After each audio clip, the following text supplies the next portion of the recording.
यदीच्छसि वशीकर्तुं जगदेकेन कर्मणा परापवादसस्येभ्यो गां चरन्ति निवारय। ओम शांति शांति शांति।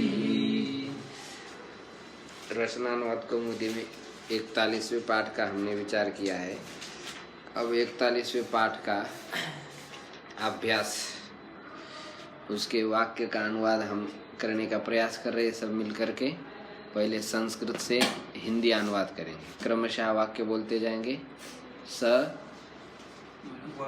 शुचि दधि भक्षयति, हाँ, शुद्ध दही खाता है, वह शुद्ध दही खाता है। आगे दध्नः घृतं भवति, हाँ, दही से घी होता है। ठीक। आगे स अक्षणः पश्यति, वह आँख से देखता है। ठीक। आगे अस्थिसु त्वग् भवति, अस्थि माने हड्डी, हड्डी से। हड्डियों में मांस, त्वक माने त्वचा होती है। आगे सः अक्षयः दिव्यति, दिव्यतु अदिव्यत, दिव्येत दिविष्यति वा। वह पाशों से खेलता है, खेले, खेला, खेले, खेलेगा। सुंदर। आगे सा वस्त्राणि सीव्यति, वह वस्त्रों को सीता है। सुंदर। आगे शास्त्रौ शस्त्रौ यशुम् अस्यति, शास्त्रम् अभ्यस्यति, पापिनं निरस्यति च। ठीक। वह शत्रुओं में बाण फेंकता है, शास्त्र को पढ़ता है और पापियों को छोड़ता है, पापियों को निकालता है। निकालता है। ये शास्त्रम अभ्यस्यति का अर्थ शास्त्र का अभ्यास करता है, बार बार आवृत्ति करता है। ठीक, सुंदर।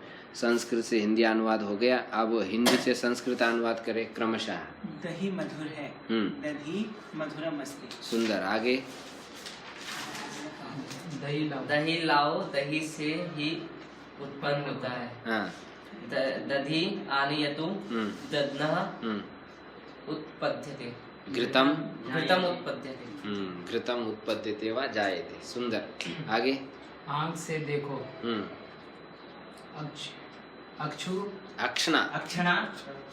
अक्षणा पश्यत, ठीक। ठीक। आगे वह आँख से काना है। सह अश्रुणि, अक्षणा। सह अक्षणा कानः। कानः।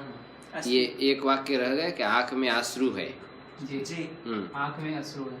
अक्षिणी अश्रूणि सन्ति। संति। आगे बोलिए। हड्डी। आँख से अच्छा, हड्डी। हाँ। हड्डी पर मांस और त्वचा है।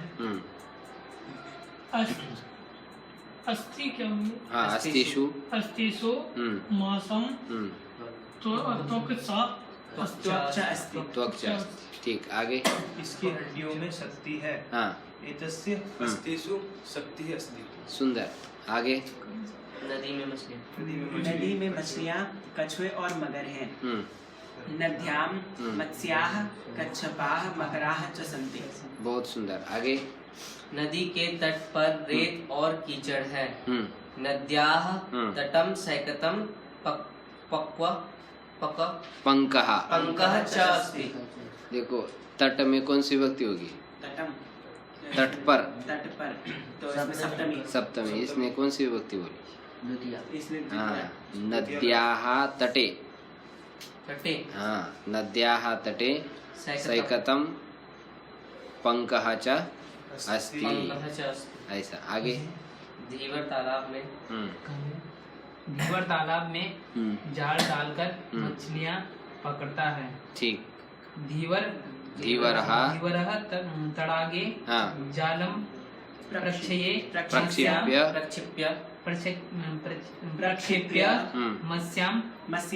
मत्स्यान् आददाति वा आदत्ते। वाक्य पर ध्यान नहीं देते हो, इतने गौर से ध्यान रखो, उच्चारण क्लैरिटी होनी चाहिए। आगे गंगा की तरंगे सुंदर हैं। गंगायाः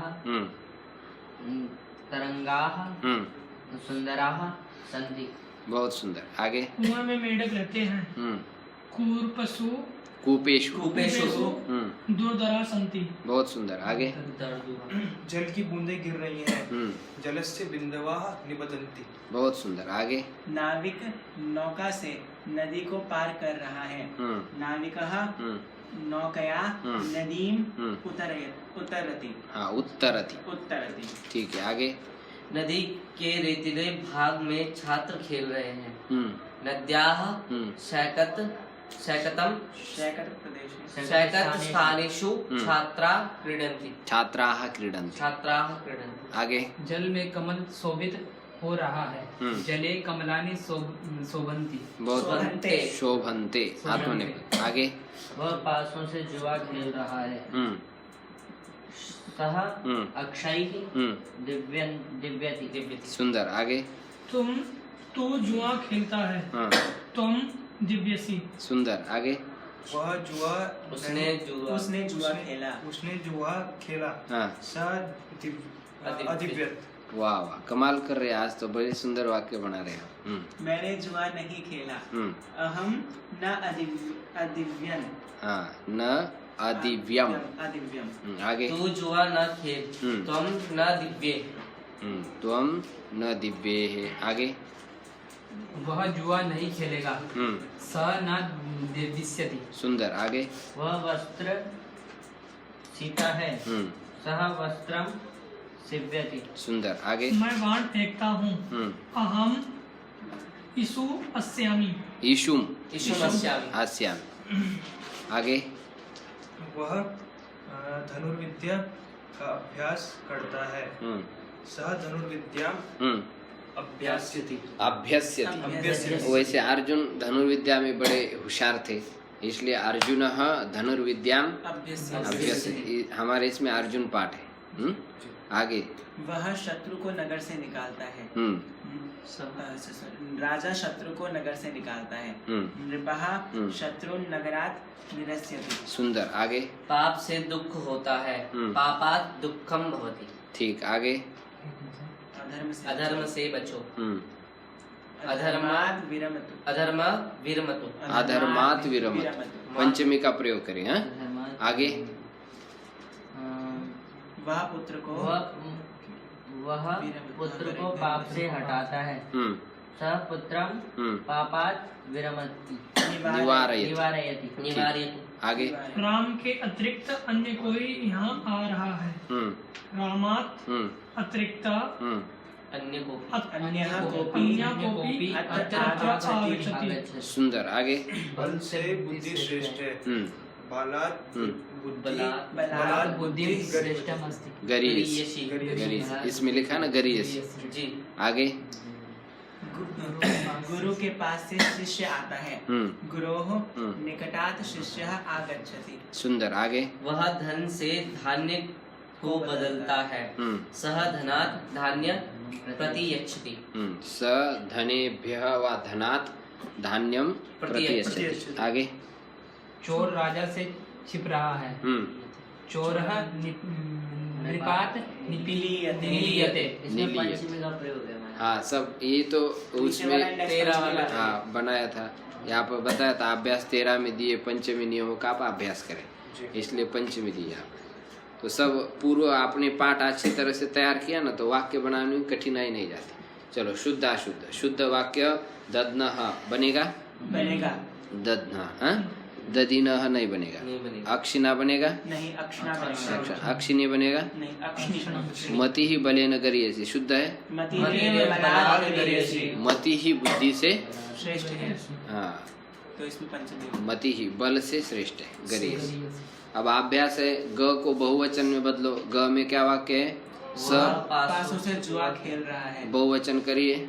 वह हाँ, ते अक्षय ही दिव्यंती। ते दिव्यंती भी होगा। दिव्यंती। ते अक्षय ही दिव्यंती। ऐसा बनेगा बहुवचन। ऐसे सभी वाक्य को आपको बहुवचन बना लेना, कमरे में बैठ के शांति से अभ्यास कर लेना है। आगे दधि आस्ति आक्षी के पूरे रूप लिखो। जैसे दधि के पूरे रूप हम बोल ही सकते हैं, दधि दधीनि दधि दधिनि दध्ना दधिभ्यां दधिभिः दध्ने दधिभ्यां दधिभ्यः दध्नः दधिभ्यां दधिभ्यः दध्नः दध्नो दध्नां दध्नी दधिनी दध्नो दधीषु हे दधि हे दधिनी हे दधिनी। ऐसे दो दो रूप बनते, सप्तमी एक वचन, संबोधन एक वचन। आगे चले, दिव शिव अस धातु के 10 लकार के रूप लिखना है, आपको 5 ही लकार याद करना है। दिव्यति दिव्यता आपने याद कर ही लिए है। आगे चले, पंचमी किन स्थानों पर होती सो उदाहरण स्पष्ट करें, इसका भी आपने अभ्यास कर ही लिया है। पंचमी कब कब होती है? त्रायते, रक्षते, भयार्थ में होता है, निवारणार्थ में होता है, प्रमाद आदि धातु के योग में पंचमी विभक्ति होती है। ये 13वें अभ्यास में आप देख लीजिए फिर से, हैं? इन धातुओं को घय प्रत्यय लगाकर रूप बनाए। जैसे पठ का क्या बनता है? पाठः लिख का, विक्री का, विकार, आरी का, आहारः आद्री का, आधारः ब्री का, भारः पच का, पाकः शुच का, शोकः भज का, भोगः भाग, भागः भुज का, भोगः युज का, योगः रुज का, रोगः त्यज का, त्यागः उपदिश, उपदेशः वस, वासः हस, हासः हन, हान घात, घातः वद, वादः अधि, अध्याय अध्याय या उपाध्याय, प्रणम, प्रणाम ऐसे बन जाएगी, हाँ? अभी इन्हीं घय प्रत्यांत शब्दों का वाक्य में भी हम प्रयोग करेंगे। आगे ग्रंथकार समझा रहे, वाक्य बनाओ। क्या बनाओ? वाक्य बनाओ। जैसे पाठ, इस शब्द को हम वाक्य में प्रयुक्त करेंगे। वो दिन भर पाठ ही पढ़ते रहता है। स दिने पाठमेव पठति, ऐसा प्रयोग, हाँ? प्रहारः, दिनेशः अभिषेकम प्रहारम करोति, ऐसा। भागः, हाँ, भोजनस्य भागः मम अस्ति। भोगः, तस्य हाँ, भोगः अस्ति। तस्य भोगः अस्ति। संयोगः, तस्य संयोगः अस्ति। लेकिन दंपत्योः संयोगः अस्ति। त्यागः, महर्षि गृहस्थाश्रम गृहस्थाश्रमस्य त्यागः करोति। त्यागम करोति। त्यागम करोति। आघातः, शेर आघात लगाकर बैठा है। नहीं, शेर खरगोश आघात। हाँ, आघात माने चोट। चोट मारना। सिंहः, सिंहः मृगस्य मृगम मृगम आघात आघातम करोति। सिंहः, खरगोश के लिए क्या कहते हैं संस्कृत में?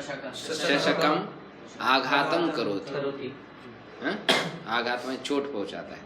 चलो तो आगे, रीते, ज्ञानात रीते सुखम नास्ति व मोक्षम नास्ति। पंचमी का प्रयोग कर लें, त्रायते, नृपः चोरात त्रायते,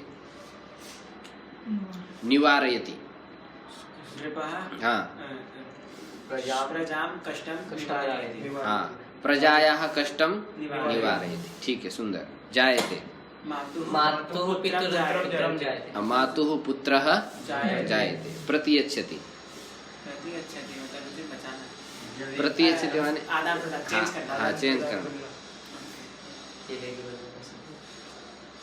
हाँ, वो क्या था तेरे के बस? तिलेभ्यः यवम प्रतियच्छति। रामः तिलेभ्यः यवम प्रतियच्छति। तिल के बदले में जौ दे देते। ठीक है।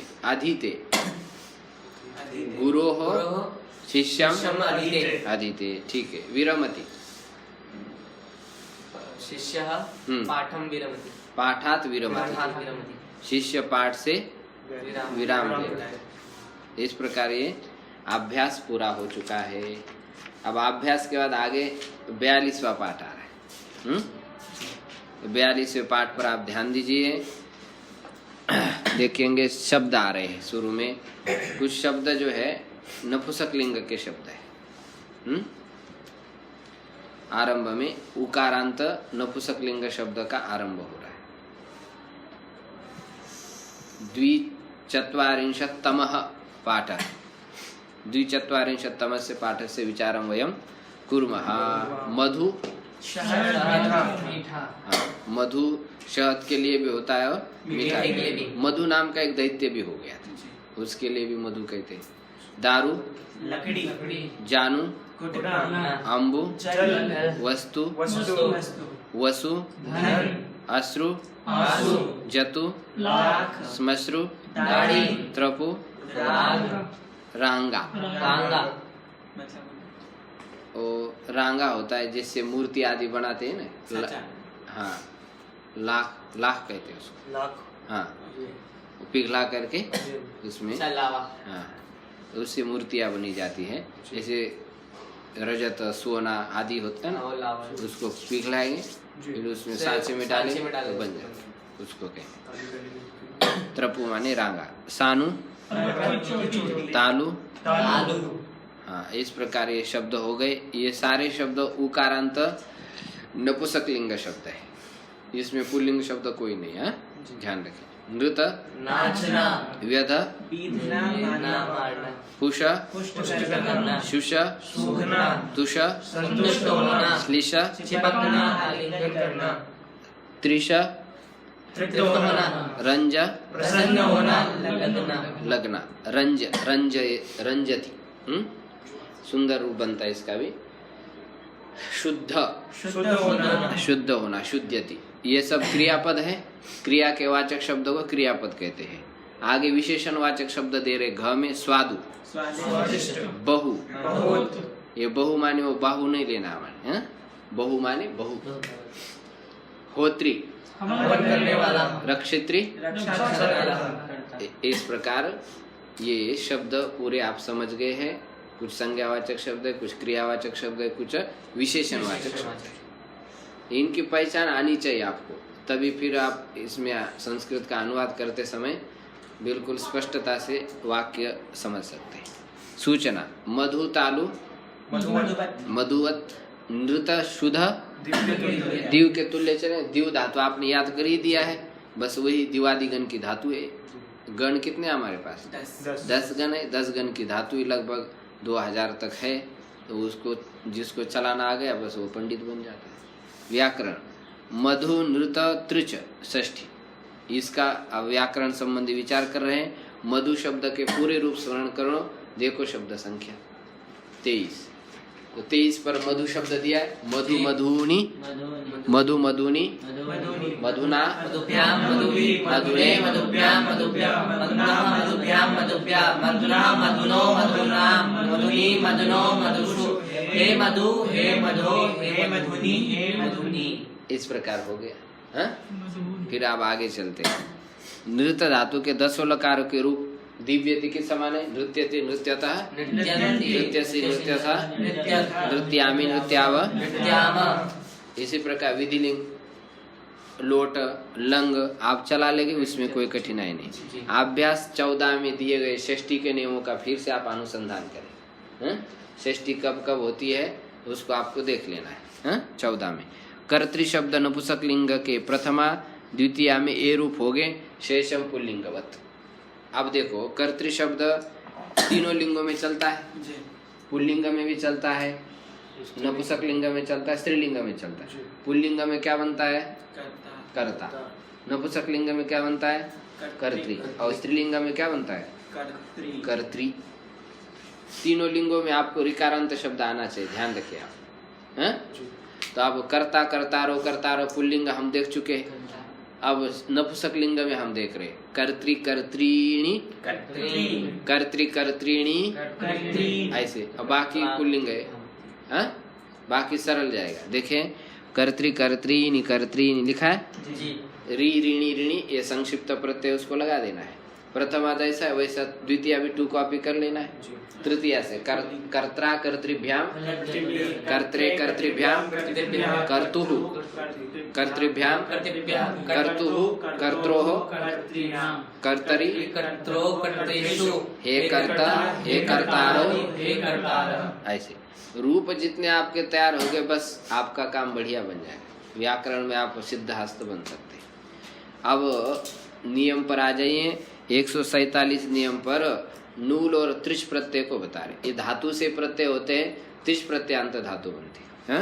एक बार नियम को हम पढ़ेंगे, पढ़ लीजिए। नियम 147। हाँ नुवल त्रिचौ, धातु से वाला, हाँ। कर्ता अर्थ में त्रिच प्रत्यय होता है। त्रिच का त्रि शेष रहता है, जैसे कर्त्री करने वाला, हर्त्री हरने वाला। इसी प्रकार संहर्ता, धर्ता, उपकर्ता आदि विशेष्य के अनुसार इसके लिंग, विभक्ति और वचन होते हैं। पुल्लिंग में इसके रूप कर्तृ शब्द शब्द रूप संख्या 5 के तुल्य चलेंगे। स्त्रीलिंग में अंत में ई लगाकर नदी के तुल्य, नपुंसक लिंग में उपयुक्त ढंग से रूप चलेंगे। प्रायः सभी धातुओं से त्रिच प्रत्यय लगता है। त्रिच प्रत्ययांत के साथ कर्म में षष्ठी होती है, जैसे पुस्तकस्य कर्ता, हर्ता, धर्ता वा। धातु को गुण होता है। अब ये जो वाला वाला, गुजराती में वाला कहते प्यारा प्यारा, वालो वालो ऐसा कहते, वाला भक्तो ऐसा कहते यानी प्रिय भक्त। तो यहाँ पर वाला माने क्या होता है? कर्ता। जैसे राय वाला है कि नहीं हमारे, तो वाला वाला जहाँ लग जाता है वह कर्ता अर्थ निकलता है। देखो अब कोई धातु जैसे त्रिच प्रत्यय हम करें, त्रिच का क्या बनता है? त्रि।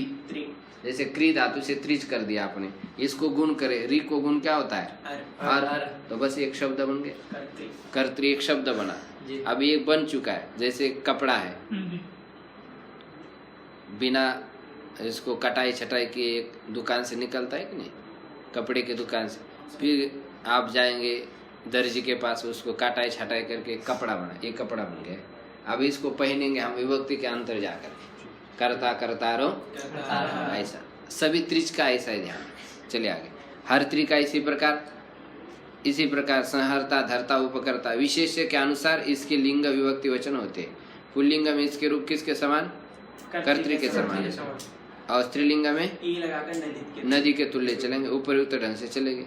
प्राय सभी धातुओं में त्रिच प्रत्यय लगता है। त्रिच प्रत्यय अंत के साथ कर्म में कौन सी विभक्ति होती है? षष्ठी विभक्ति। जैसे पुस्तकस्य कर्ता, इसी प्रकार धनस्य हर्ता, भोजनस्य धर्ता। इसी धातु को गुण हो जाता है। ये धातु रहती है, इसमें गुण कर देते हैं। ये बता दिया। इसमें त्रिच प्रत्ययांत रूप सभी आपको याद कर लेना है। पितृ, मातृ, धर्त्री, गंत्री, दृष्टि। योग सूत्र में है ना दृष्टि, दृष्टा माने देखने वाला। और नूल करेंगे तो दर्शक माने देखने वाला। आगे समझे? चलिए आगे 148 पर आइए। त्रिच प्रत्यय लगाकर रूप बनाने के लिए नियम स्मरण कर लें। हाँ। नंबर 1। हाँ। नियम 132। 1 से 7 पूरा लगेगा। रूप बनाने का सरल उपाय यह है कि तुम के स्थान पर त्रि लगाने से त्रिच प्रत्ययांत रूप बन जाता है। नंबर 1। नंबर 2, धातु को गुण होता है। जैसे क्री कर्तुम, कर्त्री, त्री हर्तुम, हर्त्री। इसी प्रकार भर्त्री, धर्त्री, लेखित्री, पठित्री, रोदित्री आदि। भोक्त्री, पक्त्री, क्षेत्री, यष्ट्री, प्रष्ट्री, सृष्ट्री, प्रवेष्ट्री। 5 गात्री, दात्री, धात्री, विधात्री, ज्ञात्री, आहवात्री। 6 गांत्री, रंत्री, यंत्री, उपयंत्री। 7 शोढ्री, बोढ्री, षष्ठी, दृष्टि। ये रूप बन जाएंगे।